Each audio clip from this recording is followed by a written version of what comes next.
इस खबर के प्रायोजक हैं Ruchi organics limited and ISO certified company, Sarojini Nagar, Kanpur, UP. माननीय सदस्य श्री राजीव रंजन जी।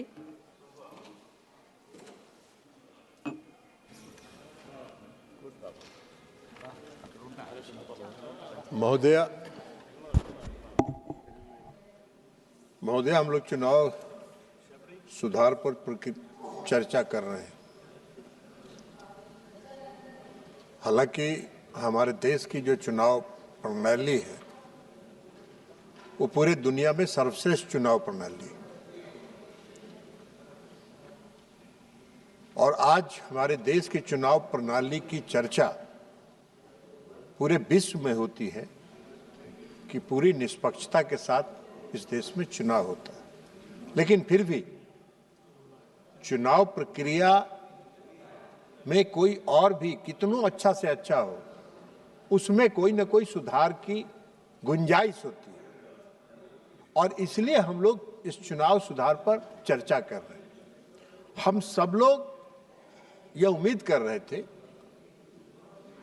कि विपक्ष की तरफ से ये आएगा कि अभी जो वर्तमान चुनाव प्रणाली है उसमें क्या सुधार की गुंजाइश है और क्या बेहतर बनाया जा सकता है। तो यह चर्चा उस पर सीमित होनी चाहिए थी। लेकिन हम सुन रहे थे कांग्रेस पार्टी के हमारे साथी मनीष तिवारी जी का भाषण। मनीष तिवारी जी, छोड़ दीजिए ना भाई आप। मनीष तिवारी जी वकील भी और वरिष्ठ वकील है। कम से कम जब उन्होंने चर्चा प्रारंभ किया तो मुझको लगा कि कोई सकारात्मक सुझाव उनकी तरफ से आएगी और ऐसा कोई सुझाव देंगे जिससे चुनाव की प्रणाली में और क्या सुधार की गुंजाइश किया जा सकता है। लेकिन उनका भाषण जब हमने सुना तो मुझको आश्चर्य हुआ कि एक वरिष्ठ अधिवक्ता होते हुए भी जिन सवालों को उन्होंने उठाया उस सवाल का इस सदन से कोई लेना देना नहीं है। उन्होंने चर्चा प्रारंभ किया चुनाव आयोग पर। महोदय, आप सबको मालूम है, हम सबको मालूम है कि चुनाव आयोग एक संवैधानिक संस्था है और संवैधानिक संस्थाओं के कार्यकलाप पर हम यहां चर्चा नहीं कर सकते हैं। लेकिन फिर भी वो चुनाव आयोग के कार्यकलाप पर चर्चा कर रहे थे, अब उस पर प्रवचन दे रहे थे। अभी नहीं है, चले गए। लेकिन हम समझते हैं, मैंने हमको आश्चर्य हुआ इस बात से कि मनीष जी जैसा विद्वान आदमी, पढ़ा लिखा आदमी, जिसको संविधान का पता है, वो भी चर्चा कर रहे हैं। तो इसलिए उन्होंने चुनाव आयोग के सवाल पर चर्चा किया जिसका यहां कोई गुंजाइश नहीं है। हाँ, उन्होंने कहा कि चुनाव आयोग को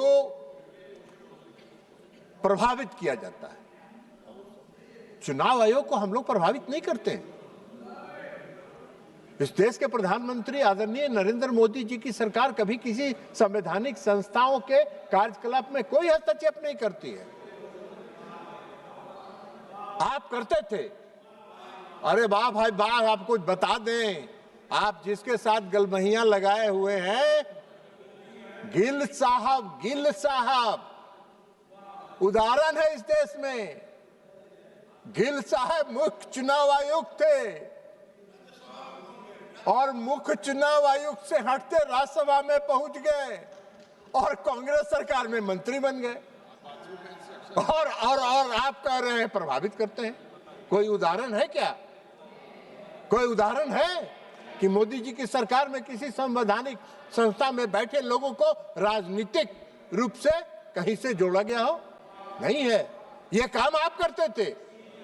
उसके आगे भी कह बता देंगे कि जो सर्वोच्च न्यायालय में बैठे हुए एक जज थे, उनको भी राज्यसभा में लाए थे कांग्रेस पार्टी ने लाया था, तो इसलिए वो छोड़ दीजिए। ये काम आपका है और ये काम मुख्य तौर पर आपका नहीं है। आप तो नहीं है, आप बेकार उसमें कर रहे हैं। उनके साथ ज्यादा मत सटिए, नहीं तो बिहार में जो हालत हुआ है वही वहां भी होगा। इसलिए उधर मत सटिए, थोड़ा दूरे रहिए, डिस्टेंस बना के रखिए। तो इसलिए महोदया हम कह रहे हैं कि मनीष तिवारी जी ने चुनाव आयोग पर, हमारा काम नहीं है वो। यह संसद पर चुनाव आयोग के कार्यकलाप पर चर्चा नहीं हो सकती है, लेकिन फिर भी बोल रहे हैं। विद्वान है तो बोल रहे हैं।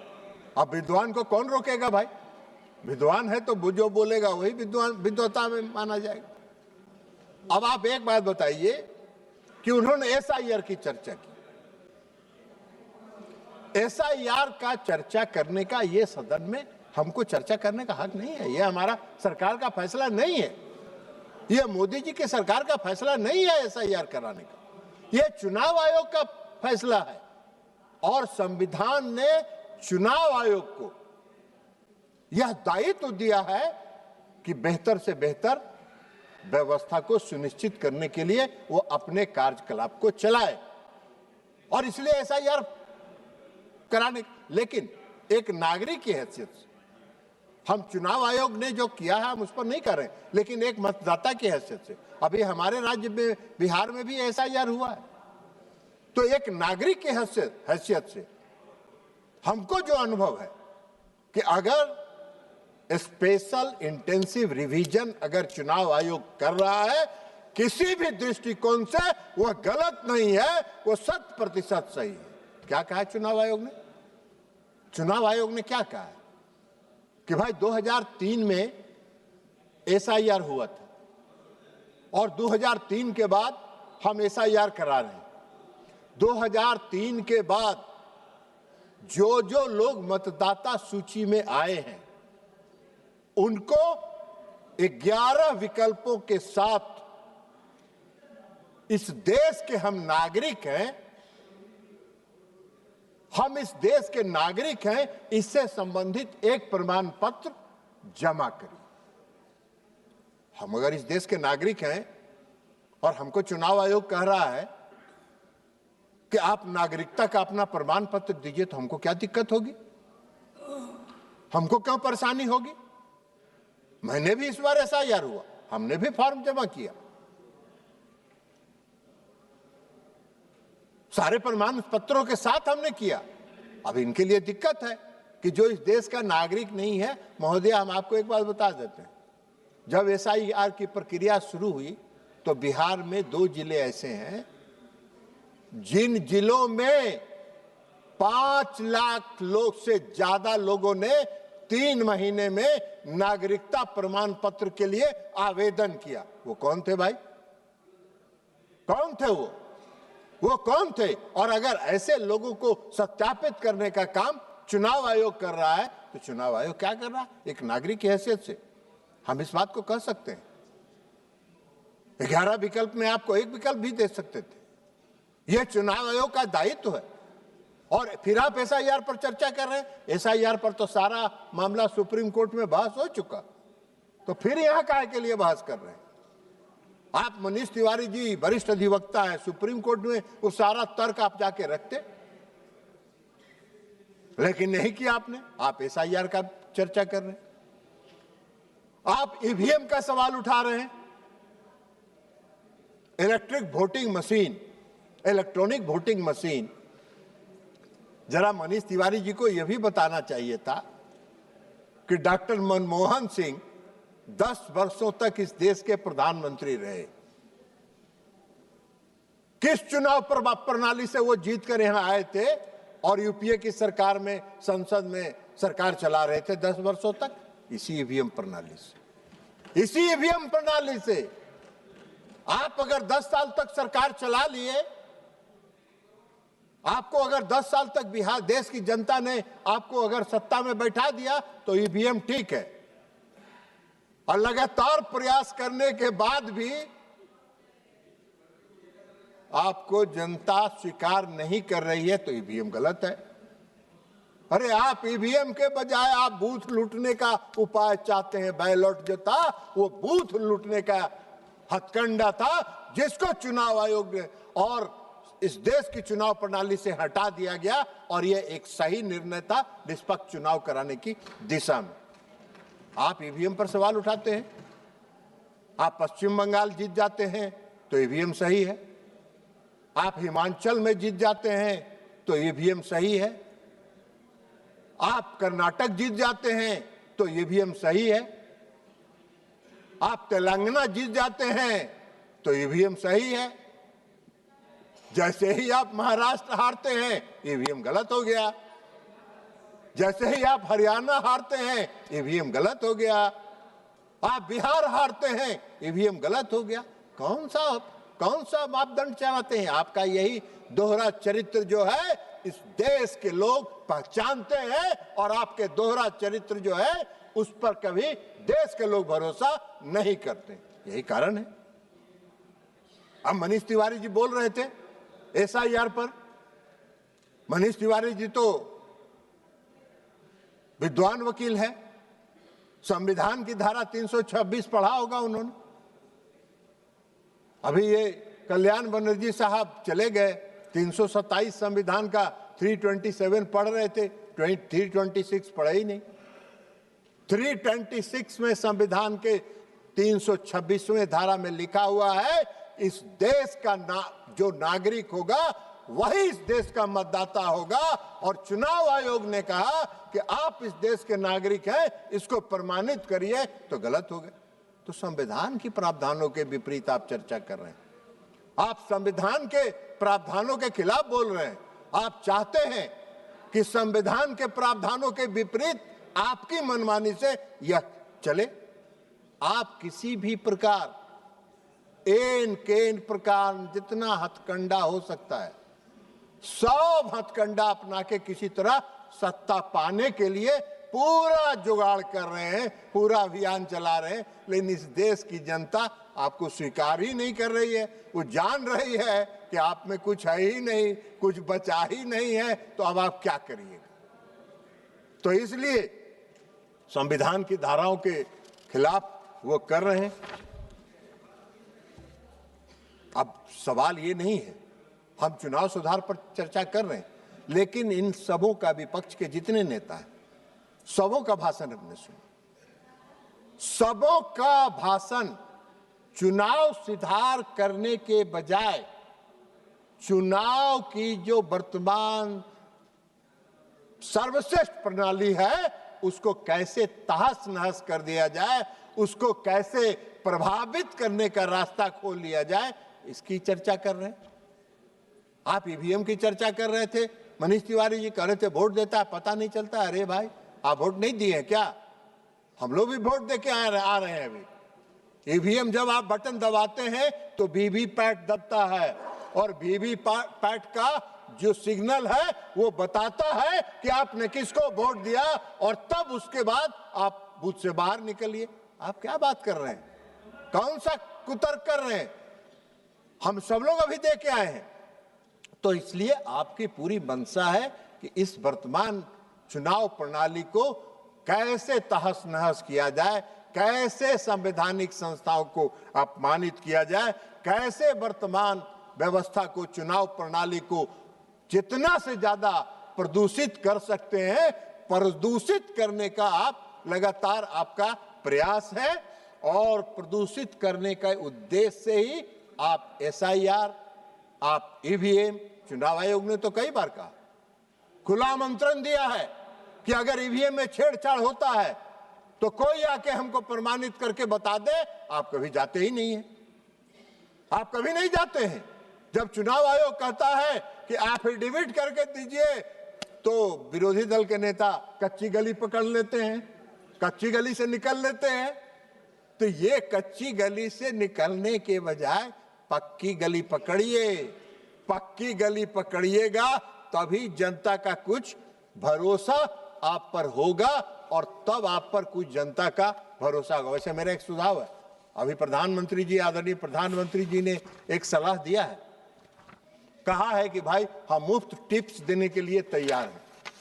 तो आप मुख्य प्रधानमंत्री जी से टिप्स लीजिए, क्योंकि आदरणीय प्रधानमंत्री जी के यह मानना है कि हाँ, आज तो विपक्ष कुछ है ही नहीं। जब विपक्ष मजबूत रहता है तो लोकतंत्र मजबूत रहता है। तो प्रधानमंत्री जी तो चाहते हैं तो कुछ टिप्स लीजिए, अकेले में जाइए, कोई प्रधानमंत्री जी किसी को बताएंगे नहीं, चुपके से आपको टिप्स दे देंगे और टिप्स लेके आ जाइए और उस पर काम करिए। तो ये तो काम है नहीं। अभी बिहार चुनाव हुआ है, बड़ा चिल्पों मचा रहे थे। अभी माननीय विरोधी दल के नेता SIR पर पदयात्रा कर रहे थे, पूरे बिहार में भारी पदयात्रा कर रहे थे, और पदयात्रा में दरभंगा में गए तो इनकी रैली में इस देश के प्रधानमंत्री नरेंद्र मोदी जी को भद्दी भद्दी गालियां दी गई, उनके स्वर्गीय माता जी को भद्दी भद्दी गालियां दी गई। आपने एक बार भी उस घटना को कंडेम नहीं किया, आपने नैतिकता के आधार पर नहीं किया, आपने उसको भी नहीं कहा कि हम इसकी घटना की भर्त्सना करते हैं, और आप चर्चा करते हैं। कौन सा मिसलीड कर रहे हैं? कोई मिसलीड नहीं कर रहे हैं, सत्य है। सब नहीं किया, दिखाइए। नहीं किया, किसी ने नहीं किया। तारिक साहब, आपका जमीन भी खसक गया इस बार चुनाव में, चिंता मत करिए। किसी ने कंडेम नहीं किया, किसी ने इसकी भर्त्सना तक नहीं की। और आप बात कर रहे हैं कांग्रेस पार्टी का नेता है, वो कांग्रेस पार्टी का नेता है, वो टिकटार्थी था विधानसभा के चुनाव में, उसको टिकट मिल भी गया। बाद में इन लोगों ने कहा कि बड़ा गड़बड़ हो जाएगा, उसका टिकट बदल दो, तो अंतिम समय में इन लोगों ने टिकट बदल दी। ये तो इनका चरित्र है। वो भी हार गया, जिसको बदले वो भी हार गया। तो इसलिए महोदया, इनका जो कारनामा है, गोगोई जी, आपका जो कारनामा है, उस कारनामे के कारण आप 27 से 19 पर आए, 19 से अबरी 6 पर पहुंच गए हैं, 6 पर पहुंच गए हैं। अगर यही रहा तो 0 पर, लड्डू पर पहुंचिएगा। जरा सुधार अपने आप में करिए, सकारात्मक रोल में आइए। इनके एगो सहयोगी थे, पूरा अपना शपथ ग्रहण का तिथि घोषित कर दिए कि फलना तारीख को हम शपथ ग्रहण लेने के लिए राजभवन जा रहे हैं। स्वघोषित मुख्यमंत्री अपने को बना दिए। अब उनका हश्र जानिए सभापति महोदया, 79 से 25 पर आ गए, 25 पर आ गए। तो ये हश्र है। यही हाल है। इस देश की जनता का भरोसा आप पर नहीं है, इस देश की जनता का विश्वास आप में नहीं है। आप बात करते हैं, कहीं पे निगाहें, कहीं पे निशाना, चुनाव सुधार पर चर्चा, और उसके बहाने चुनाव आयोग पर और SIR पर चर्चा। जो इस देश की जनता ने SIR को, भारी SIR के विरोध में महान पदयात्रा किया विरोधी दल के नेता से, और जहां जहां पदयात्रा किए उस जिला में एको गो सीट नहीं मिला, पूरा जिला का जिला साफ हो गया। तो ये इनका है कारनामा। तो इसलिए महोदया, हम आपसे ये कहना चाहेंगे कि हम ये चाहेंगे कि जो चुनाव की हमारी जो है, उसको कंस्ट्रक्टिव वे में आप ले चलें, उसको सकारात्मक दीजिए। और प्रधानमंत्री जी मजबूत लोकतंत्र चाहते हैं, प्रधानमंत्री जी चाहते हैं कि विपक्ष मजबूत रहे, और इसलिए प्रधानमंत्री जी ने विरोधी दल के नेता को ऑफर किया है। पहले को संविधान का किताब लेके घूमते थे सभापति महोदय, संविधान का किताब लेके आते थे, ऐसे ऐसे दिखाते थे। इस सदन में रोज संविधान का किताब ऐसे ऐसे दिखाते थे। आम सभा में जब जाते थे, रैली में संविधान पढ़ते थे, पूरा संविधान दिखा, देखो ये संविधान है, आपने देख लिया ये संविधान है। आजकल वो किताब लेके नहीं आ रहे हैं, कहे कि टोटल बात उस संविधान के विरुद्ध कर रहे हैं। संविधान की धारा का 326 के विरुद्ध बोल रहे हैं, आर्टिकल 326 के खिलाफ बोल रहे हैं। तो संविधान के खिलाफ ही ना बोल रहे हैं, तो संविधान का धज्जी उड़ा रहे हैं। वैसे हमको आश्चर्य नहीं है आपके संविधान की धज्जी उड़ाने में, हम लोग भुक्तभोगी रहे हैं। 1975 में जब इस देश में आपातकाल लाके आपने पूरे संविधान का धज्जी उड़ा के उसको कूड़ेदान में फेंक देने का काम किया, ये वही कांग्रेस पार्टी है। और फिर से संविधान की धज्जी कांग्रेस पार्टी उड़ा रही है, कांग्रेस पार्टी संविधान की धज्जी उड़ा रही है। तो इसलिए चुनाव सुधार के मेरे ख्याल से, हाँ, मैडम के आदरणीय पिताजी, स्वर्गीय पिताजी करुणानिधि साहब भी जेल में चले गए थे, उनको भी उठा के जेल में बंद कर दिया था। हम लोग उस समय जेल में थे, उनके प्रति काफी सम्मान रहा है, उनके प्रति काफी रेस्पेक्ट था। और इसलिए, लेकिन अब क्या करेंगे, मजबूरी है कि उनकी पार्टी भी उनके साथ लगी हुई है। हम आप लोगों से आग्रह करेंगे, इनका साथ छोड़िए, जितना दिन इनके साथ रहिएगा सबका भट्ठा बैठेगा, कुछ नहीं मिलने वाला है। अब ये हंस रहे हैं, मुख्यमंत्री का शपथ लेने वाले पार्टी के नेता माननीय अभय जी हंस रहे हैं, अब 79 से 25 पर आ गए, तब क्या करिएगा अभय जी? जनता का निर्णय स्वीकार करिए, गले लगाइए। हाँ, हम 7 से बढ़ते चले गए, घटने का काम नहीं हुए, चिंता मत करिए। और इसलिए महोदया, मैं मानता हूं कि हमारा जो चुनाव प्रणाली है, हमारी जो चुनाव प्रक्रिया है, वो विश्व में सर्वश्रेष्ठ है, इसमें किसी सुधार की आवश्यकता नहीं है। और जो विपक्ष की तरफ से ये लाया गया है, कहीं पे निगाहें, कहीं पे निशाना, चुनाव सुधार के नाम पर संवैधानिक संस्थाओं पर हमला है, जिसको स्वीकार इस देश की जनता नहीं करेगी। बहुत बहुत धन्यवाद।